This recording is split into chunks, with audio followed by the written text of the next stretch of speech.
আমি টাকার অঙ্ক বলি না, মানুষ যা খুশি করে দিবে, না নিলে আবার মনে করবে তারপরে আমার কাজটা হবে না। আমি মানুষ যদি টাকাটা না দেয়, বলে যে আমি টাকা না নিতে চাইলেও মানুষ জোর করে দেওয়ার চেষ্টা করে, বলছে টাকা না নিলে আমার কাজটা হবে না। এই যে একটা মানুষের মধ্যে একটা বদ্ধ ধারণা। এটার জন্য আমি তো নেই না, কিন্তু জোর করে যদি কেউ দেয় তাহলে না করেন না। না করি না, এটা সত্য কথা। না, ওই যে দুই একটা পাবলিকের খারিজের আবেদন ধরে, হয়তো 70 টাকা সরকারের ফি, পাবলিক হয়তো 100-150 টাকা দিল, 30-40-50 টাকা, 4-5 টাকা আবেদন করলে, এই যে সরকারি ফি 150 টাকা, সেটা নিয়ম করবে। আবেদন করা নেই, ফি হইল 70 টাকা। পাবলিক যখন আবেদন করে 100-150 টাকা করে দেয়, ওইখান থেকে যে বাড়তি পাবলিক দেয় না, আপনার নেই, আমরা কেন নেব?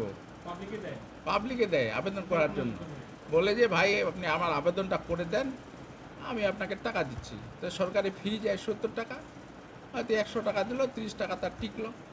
সারাদিনে যদি 4-5টা আবেদন করে দেয়, তো 5-4-5 5-30-এর 150 টাকা তার হয়ে গেল। মাসে প্রায় 3000 টাকা, 2000 টাকা। এখন প্রতিদিন তো সমান হয় না, আর মাসে তো না, 30 আমি দিন। জানতে চাচ্ছি, তাকে যে আপনারা এখানে রাখেন, হ্যাঁ। তার তো মাসে একটা আয় লাগবে না? সে কিভাবে চলবে? ওই পাবলিক যে আবেদন করার জন্য যে টাকাটা দেয়, মানে এই আবেদনটা কত আসে আপনার খারিজে? মানে এই যে আবেদনটাতে আবেদন, কতগুলো আবেদন হয় মাসে? ওটা আমি তো করি না, আমি বলতে পারবো না কতগুলো আবেদন সে করে। আপনি কি বলতে পারেন? যে একটা আয় লাগবে না, যেটা দিয়ে উনি চলবে?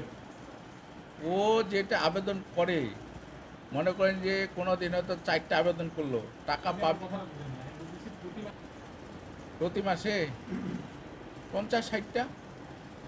হ্যাঁ। সে বললো 10টা আবেদন হয় প্রতি মাসে, 10-12টা। কেউ এসে খতিয়ান, হ্যাঁ এসে খতিয়ানও তুলে দেয়। আর 10টা খতিয়ান তুললে হয়তো 100 টাকা ফি গেল, সরকারি ফি 120-30 টাকা পাবলিক দিল। ওকে জাস্ট চিঠিপত্রগুলো করায়নি, আমি চিঠিপত্র করতে পারি না। আর আমি বসাইনি, আগের থেকেই আগের তহসিলদারে বসাইছি। ওই কোনো টাকা ওর বান্ধবেলেই নাই। আমাদের কাছে প্রমাণ প্রমাণ দেখান।